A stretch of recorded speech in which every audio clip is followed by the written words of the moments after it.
Hi welcome back to my new mini blog. তো সকাল সকাল আমার স্নান কমপ্লিট। আজকে কি মনে হলো সকালে স্নান করে আমি পুজো করব।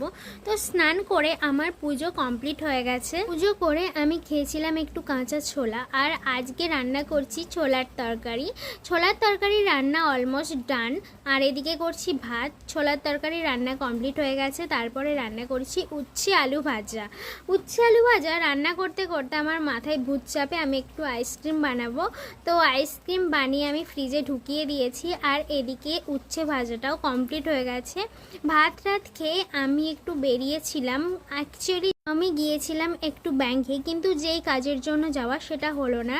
হঠাৎ বৃষ্টি নামে বাড়ি ফেরার সময় দেখতে পাই রাস্তার মধ্যে একটা শোল মাছ উঠেছে। এই বৃষ্টির দিনে পুকুরের আশেপাশের রাস্তাতে, ড্রেনের আশেপাশের রাস্তাতে কিন্তু ভীষণ মাছ ওঠে। অনেকের তো মাছ ধরতে ভীষণ ভালো লাগে, আমি যদিও বা পারি না।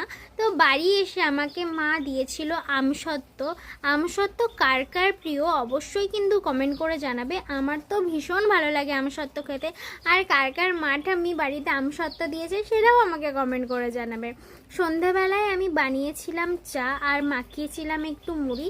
তো এটা আমি আর মা বসে বসে খাচ্ছিলাম আর টিভি দেখছিলাম। আজকের ব্লগটা এটুকুই, বাই।